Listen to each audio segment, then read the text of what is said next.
Puzzle solving is one of my favorite pastimes, and Dungeons of Dreadrock fits that bill. It takes me back to when I was much younger and when I was playing a lot of dungeon crawler based games, and this does take me way back. But in today's episode, I want to show you guys my first impressions playing Dungeons of Dreadrock before you download it yourself. Welcome to Chaotic Inc. This is your host KICTV.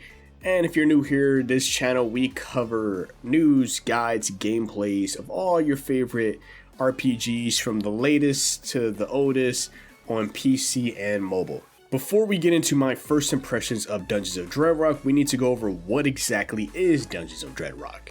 Dungeons of Dreadrock is a top-down adventure game that takes inspiration from the old 80s dungeon crawlers, but it keeps a heavy emphasis on puzzle solving as one of its key factors in this game. The game has already been quite the hit on mobile devices and as well as on Steam. I have currently been playing Dungeons of Dreadrock on mobile, so that's where pretty much the majority of my experience will take place.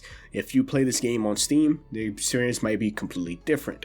I do have one gripe about the game on mobile, but I will get to that later. Dreadrock has been ranking up quite a few accolades, especially being one of the highest numbers, around 9 out of 10, especially on Metacritic in 2022. The story of Dungeons of Dreadrock goes as follows. Every year on Orders from the Village Elders, a young boy is basically summoned and assigned to go take out this dead king inside of this mountain. But the issue is, every boy that enters this mountain does not come back. Her older brother didn't return, and then she got worried, and here's one key factor about that. Only boys are supposed to enter this. She basically broke one of the biggest rules, and she decided to go into this big old mountain to go save her brother. And that's pretty much where the story takes place, and you go on from there, going from level 1 all the way to level 100 in the search for your older brother and see and uncover all the secrets and goodies that this mountain has to offer, because as we may know of, it may not be what it seems, but there's a lot of fishy stuff going on in this mountain. So let's segue this into the gameplays and features, which is very, very simple, so it won't be too much, but I just want to talk about quite a few things. Now, first thing, which is my biggest irritation with this game, even though how fun it is that the mobile game version is free. I got it on iOS, didn't have to pay a single thing. But when I hop into the game, played it normally fine all the way until I got to chapter 10. Now, after every level you complete from chapter 10 on, you would get hit with a mobile game ad, which is it definitely takes me out of the immersion, and it definitely slows down the pace from trying to hurry up and play this game. But then I did a little bit of research, and I realized that on Steam, this game is $5. On mobile, you can play it for free, but I feel like you can spend a little bit, about almost the same amount of money the game actually costs to get the ads taken out, which is very confusing because I didn't even know that until I had to do an extra bit of research. So for anybody who's trying to play this on Steam, just know it costs $5, one-time purchase. And if you're on mobile and you're trying to play it, just know once you hit chapter 10, you will get hit with a bunch of ads every time you complete a level. And I'm pretty sure there is a small little price point. I'm going to say a guess of $5 for the mobile game as well. Now for the pure design and gameplay of this is essentially a puzzle-based game. Some of these puzzles will give you a little bit of a remembrance of old Legend of Zelda titles, but it's fully all puzzles, and the only way to actually get through each level is figuring out the puzzle. Yes, you do have enemies that will basically try to take you out, but you have to basically outsmart every single thing you hear, from the traps to the enemies to the floor itself. There's no way that you can rush this because every floor were handcrafted, built to the T. This is not procedurally generated, so it's not going to be random from every different person. No, the game is essentially handcrafted. Every level is basically combed through fully to the best way to defeat each level. Now, if you are stuck on each level and you get stuck a little bit, the game will give you 3 hints to be able to complete it.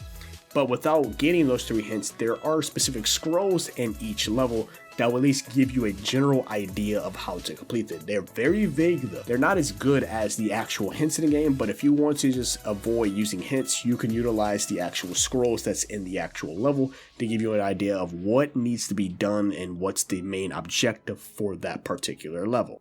My next biggest gripe, other than the mobile game ads, is the controls on mobile. Now, like I said, your experience on Steam make them completely different. It may be way better than what I went through. On mobile, you have to swipe your thumb to move your character left, right, up, down, and every time I would swipe down, my character would go up and somehow go left, and it definitely has cost me a lot of time that I put into each level, and especially when you're trying to complete a level, you have enemies after you or anything of that nature, it will cost you. So I hope on mobile they throw out a update or something where it'll fix like the way the controls are, because it's definitely weird when I'm swiping down, my character goes to the left. Makes no sense when I'm supposed to be going down, and it definitely has cost me. So that's definitely one thing I want you guys to look out for. Other than that, there's not much else to the game from gameplay wise. Every level is completely different.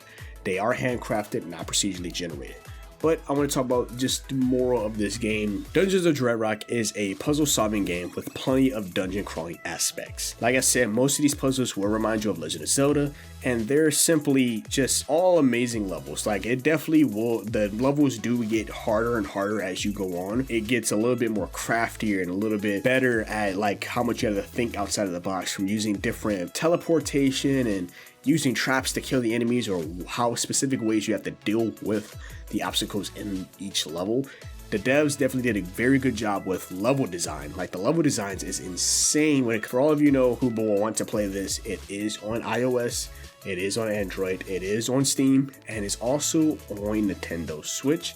And I think the port's coming out very soon. But just give it a quick synopsis of this game. Dungeons of Dreadrock basically takes the idea of an old school first person grid based real time dungeon crawler, like games like Dungeon Master, Eye of the Beholder, and Legend of Grimrock, and it shifts the entire perspective to a top down, and it's accessible for old school gamers and casual gamers alike. So this is a very casual based game.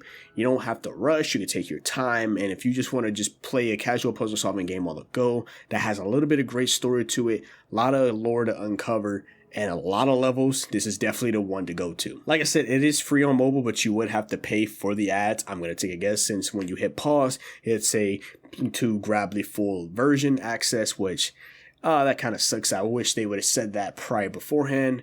I just feel like at that chapter 1 through 10 is just a demo, and then from there you're going to get smacked with ads. Like, good lord, there were so many ads. And the ads be long too. It's not even a quick ad. It's very long game ads and horrible mobile game ads, as you guys would already know. And it also released May 12th on Nintendo Switch 2022. So if you guys want it, definitely go grab it. And my question for you guys is, will you actually go grab a copy of Dungeons of Dreadrock? Let me know what's your favorite dungeon crawler as well. Let me know in the comment section below. But that's all I got for you guys. You guys have a good one. Stay safe out there.